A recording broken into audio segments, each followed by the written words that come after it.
আসসালামু আলাইকুম মুস্তাশি ভাই, আশা করি ভালো আছেন। আজকের এই ভিডিওটা করতে চাই যারা ক্যাটফিশ, বিশেষ করে শিং মাছ, মাগুর মাছ এবং ভিয়েতনাম কই মাছের পোনা উচ্চ ঘনত্বে চাষ করতে চান তাদের জন্য। এটা আমার একটা কালচার পুকুর। আমি এখানে পরীক্ষামূলকভাবে এই কালচারটা শুরু করেছি। এখানে ভিয়েতনামের কই মাছ বিস্তারিত বলতে চাই।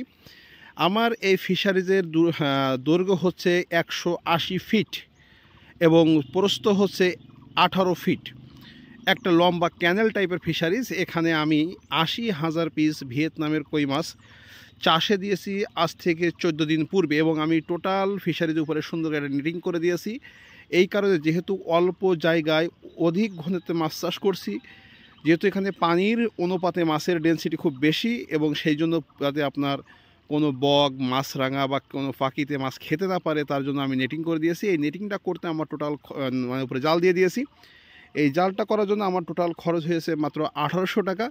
কিন্তু আমি দেখা যায় আগামী 3 মাসে এখান থেকে মিনিমাম 6000 টাকার মাছ সেভ করতে পারবো। তো এখানে বলে রাখা উচিত, মাছের বয়স 14 দিন। আমি দিয়েছিলাম 2250 পিস 1 কেজি ছিল। আজকের আমরা স্যাম্পলিং করছি। এর ভিতরে আমরা 90 কেজি ফিট খাইয়েছি, 40 কেজি পাউডার ফিট এবং 50 কেজি 0.5 mm ফিট খাওয়াইছি। এটা খাওয়াইছি আমি টংওয়ের ফিট। তো এখানে পানির হাইট সর্বদাই আমার আছে 4 ফিট, এবং আমি এখানে কোনো এয়ারেটার ইউজ করিনি বা কোনো মেডিসিন ব্যবহার করিনি। সিম্পলি মাছ চাষ চলছে। তবে আমি যে কাজটা করি সেখানে হচ্ছে প্রতিনিয়ত এখানে আমি এটা আমার মোটর, একটা 3 ইঞ্চি ডেলিভারি, ওই পাশে একটা মোটর আছে আমার অপোজিট পজিশনে, ওই পাশে পুকুরটা আমার। এ হচ্ছে আমার 2 হর্স পাওয়ারের মোটর, 3 ডেলিভারি। আমি এটা বাসা বাড়ি লাইন দিয়ে ব্যবহার করি। তো এটা কিন্তু আমার ফিশারিজ। মূলত এই মোটরটা আমি এই পুকুরের কাজে ব্যবহার করি।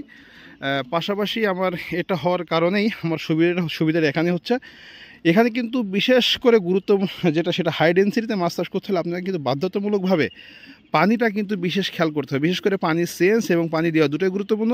কিন্তু আমার সেন্স করার প্রয়োজন হয় না, কিন্তু আমি প্রতিনিয়ত এই মোটর দিয়ে আপনার প্রতি সপ্তাহে 6 থেকে 7 ঘন্টা করে মোটর চালানো হয়। সব মিলে আমার পানির কোয়ালিটি কিন্তু চমৎকার।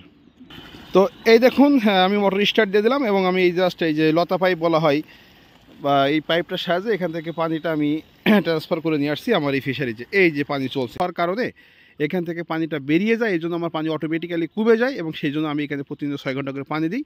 আর উচ্চ ঘনত্বে মাছ চাষ করতে হলে আপনাকে পানি চেঞ্জ করতে হবে। যেহেতু এখানে আমি এয়ার ওয়াটার ইউজ করছি না বা অন্য কোনো মেডিসিন ব্যবহার করছি না, কিন্তু আসলে আমার কিন্তু প্রায় বলা যায় প্রতি 4 লিটারে আমি একটি করে মাছ চাষ করছি, এয়ার ওয়াটার ছাড়া, কোনো প্রোবায়োটিক ছাড়া।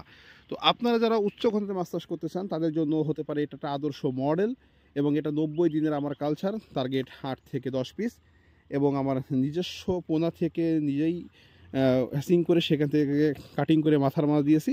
তো আপনাকে দেখাবো এখন এই ফিশারিজের আমাদের জাস্ট আজকে 14 দিন পরে মাছের। ভাইরা, আমরা এই মাছগুলো নিয়ে এসেছি। একটি কথা বলতে চাই, দেখুন মাছের সাইজগুলো দেখুন। আসলেই প্রায় কোনোটা হয়ে গেছে 2 ইঞ্চি, কোনোটা 1.5 ইঞ্চি। অথচ মজার কথা হচ্ছে, আমরা কিন্তু মাছ ছেড়েছিলাম সব এক সাইজের মাছ ছাড়ার পরে কিন্তু মাছের সাইজের কিন্তু ব্যাপক পরিবর্তন, অর্থাৎ ছোটো বড়ো।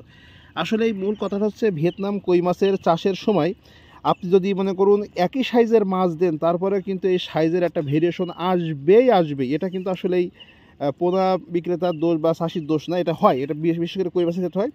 তো আসলে আমরা যেটা বুঝতে পারছি এখন, এটা আমাদের মাছ আসলেই 400-র নিচে আসবে। এভারেজ করলে দেখা যায় আমার মনে হচ্ছে 300 থেকে 320 কেজি হতে পারে।